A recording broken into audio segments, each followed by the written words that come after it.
Welcome to Maryville Tonight. My name is Reiss Wegman, and this week I have the pleasure to be joined by someone who I see on a daily basis, Coach Ira Price. Coach, thanks for being on the show. Thank you for having me. So why don't you tell everyone watching what you do here at Maryville? I am the cross-country coach and an assistant coach in track and field. I work with the distance runners, 800 on up, in track and field, and I coach the men and the women. Awesome. So Coach here has dedicated in his entire life to running. I mean, you've been running, you've been coaching your entire life, right? Correct. You've gotten some big awards. You're a member of the Illinois Track and Cross Country Coaches Association Hall of Fame. Correct. And what year did you get that? That was 2007. 2007? Right. All right, so when did running first become a part of your life? When's your first memory whenever you thought, you know, this is something I can do, this is something I really enjoy doing?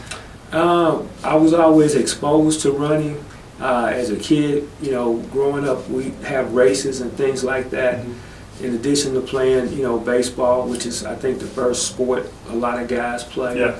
And then basketball was a first love. But running was something that we always did at community center. We'd have races. Mm-hmm. And I had a cousin that was a state champion in the pole vault, and we didn't live that far from public school stadium in St. Louis. And I would, as a child, I'd go over there and watch him do the pole vault and the hurdles. And he later played professional football. But my father took me to the Drake relays a couple of times when I was in elementary school. Okay. And so that always, you know, fascinated me. Yeah. But I really didn't get into it. I played basketball in high school and ran track, but didn't really get into it until I went to Merrimack Community College. And that's the first time I ran cross country. Mm-hmm. And I ended up being the #1 runner for 2 years and transferred to Western Illinois. So that's how I got involved in it. Wow. So whenever you were at community college, were you right away pretty much the #1 runner, or was there a learning curve into it? I was pretty much the #1 runner. I had never run cross country before. Started off wearing high top Converse, and coach got me a pair of training shoes. But it was the first year that Merrimack had track and cross country. Okay. So I didn't know that much about it.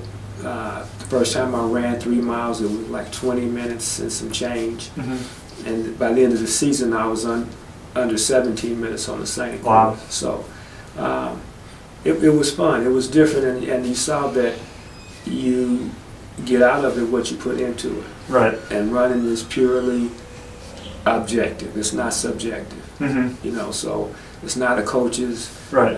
Stopwatch doesn't lie. Stopwatch doesn't lie. The tape measure doesn't lie. Yep.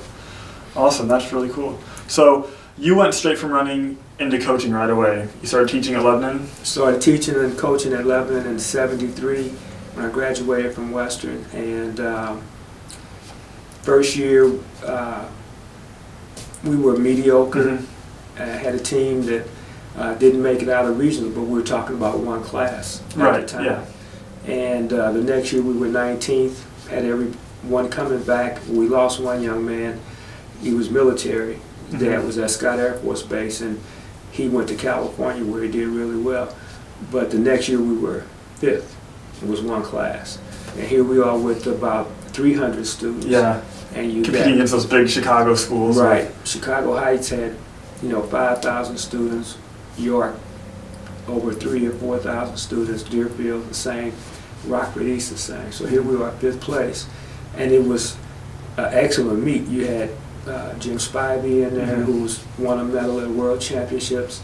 A lot of Division I, Division II, and Division III mm-hmm. All-Americans in that meet. Yeah, that's incredible. And so you were at Lebanon for 36 years? 36 years. And you coached that entire time? Yes. And I coached after retiring in '09. I coached 2 years at Lindenwood. And then I went back to Lebanon. They had a position open called Stay in School. So I worked 2 days a week with at-risk kids. And the track coach asked me, would I come out and help coach the distance runners? Mm-hmm. So I volunteered that. And then one of my former runners, who was a hurdler, said that he'll coach cross country if I would help him. So we did that together for about 6 years. Wow. So you had 5 top 10 finishes at the state meet. correct? Yeah. That number sound right? Yeah. I trust you. You trust me? Yeah. That was what I thought. So, I mean, that's incredible, especially because, you know, you weren't even close to being in the 3-class system yet. No. Which is now. I mean, you know, being a top 10 team at state now is still incredible, still a great accomplishment. But whenever there's, you know, 3 classes, that's a whole different. It's a little bit easier. It's a whole different game than Right. you know, with 1 class, 2 classes. And then, which year did you win the state championship? 76. 76. So you're only there for 3 years, right? Before you won state. It was my 4th year. Your 4th year. Right. So your 4th year, and then a state title. Right. Really impressive. So, what do you think is like the one thing that non-runners misconceive about distance runners or don't understand about the sport? I think some people think everyone can run, so they think that it's easy. And there's no timeouts, there's no substitutions, and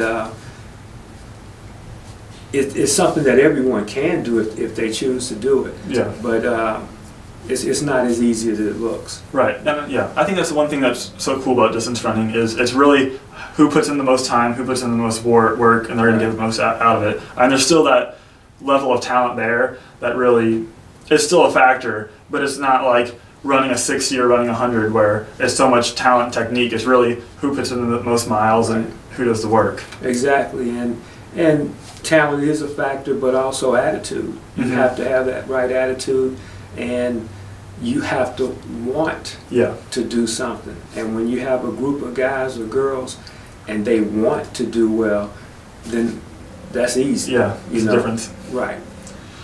So people claim that distance running is the hardest sport out there. Would you agree with that? Would you disagree with that? No, I think that each sport, in my mind, is even. You know, there's none that's harder than another one. You know, wrestling is a tough sport. Swimming, the individual Olympic sports, they're all tough. But like I said, with distance running, you know, I tell you guys, I want you to run the first 800 and 220, and you go run 205. I can't call a time. Yeah. I say let's do this again. Yeah. You know, so preparation is important. Yep, discipline. Discipline, right. And confidence. Confidence, totally. Right. So, what do you think's kept you around coaching for so long? What is it? Just the love of the sport, or bringing the kids up, or what is it? I love the sport, but also just seeing people improve. You can't put a price tag on that. When I'm just as happy as, you know, if a kid wins a conference meet or does well at an invitational. You know, we had some individual champions this year in cross.